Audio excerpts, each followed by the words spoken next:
Assalamualaikum warahmatullahi wabarakatuh.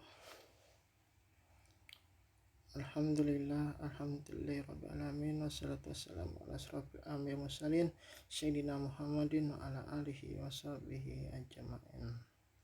Rabbi sholli sadri wa yassir li amri wa hlul min lisani yafqahu qawli.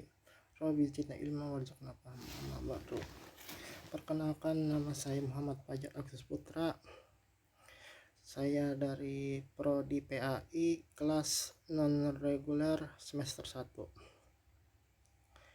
Saya akan mempresentasikan karya tulis ilmiah. Nah, sub dari judul ini yaitu pertama pengertian karya tulis ilmiah, yang kedua tipologi karya ilmiah, yang ketiga pendekatan karya ilmiah. Pengertian karya ilmiah adalah suatu tulisan ataupun karangan yang didapatkan sesuai dengan sifat keilmuannya dan didasari dari berbagai hasil pengamatan, penelitian, dan peninjauan terhadap bidang ilmu tertentu yang disusun dengan menggunakan metode tertentu dengan memperhatikan sistematika penulisan yang baik dan santun serta dapat dipertanggungjawabkan keilmiahnya menurut Eko Susilo M. 1995. Bentuk-bentuk karya ilmiah. Tiap jenis karya ilmiah memiliki gaya penulisan yang berbeda. Karya ilmiah dapat berbentuk laporan penelitian, artikel, makalah, dan buku referensi menurut Siono dan kawan-kawan 2016. Nah, menurut Das dan Halek 2019, bahan tulisan dalam karya ilmiah merupakan hasil kajian atau hasil penelitian ilmiah yang dapat dipertanggungjawabkan secara ilmiah. Di dalam bahan tulisan terkandung kebenaran dan kemanfaatan untuk kepentingan kemaslahatan.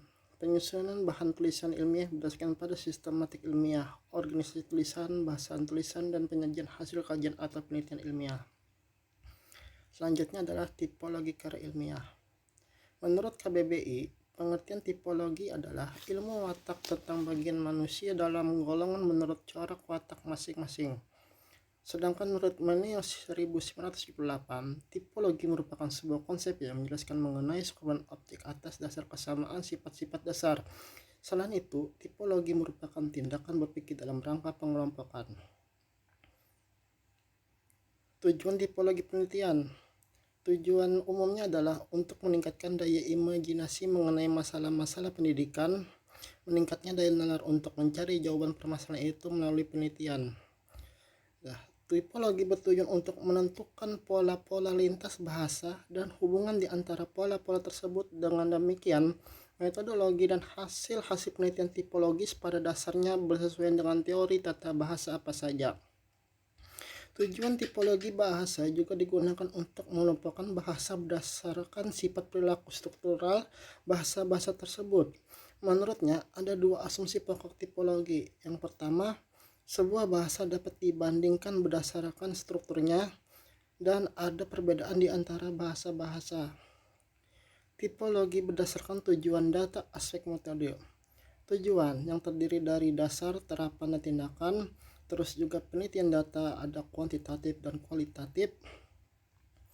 Nah, tipologi berdasarkan selanjutnya aspek metode, penelitian eksperimen, penelitian eksperimen kuasi, penelitian dekstritif, penelitian komparatif, penelitian korasional, subjek tunggal, penelitian survei, penelitian ex post facto, survei fenomenologis, studi kasus, grounded, kritis, dan non-interaktif.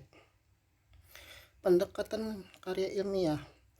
Pendekatan penelitian merupakan sebuah metode penelitian ilmiah, boleh dikatakan suatu pengajaran terhadap kebenaran yang diatur oleh pertimbangan-pertimbangan logis menurut Nazir 2014. Sedangkan menurut Hamid Darmadi 2014, pendekatan penelitian merupakan metode atau cara ilmiah untuk mendapatkan data dengan tujuan kegunaan tertentu. Pendekatan penelitian merupakan cara utama yang digunakan peneliti untuk mencapai tujuan yang menentukan jawaban atas masalah yang diajukan menurut Sukandar Rumidi dari 2012. Jenis pendekatan karya ilmiah. Yang pertama, pendekatan metode kualitatif yang terdiri dari phenomenological research, grounded theory, ethnography, case studies, narrative research. Nah, selanjutnya itu pendekatan metode kuantitatif yang terdiri dari metode survei dan metode eksperimen.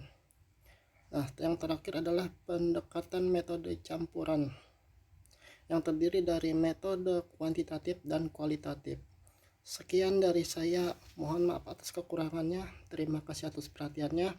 Akhir kalam, assalamualaikum warahmatullahi wabarakatuh.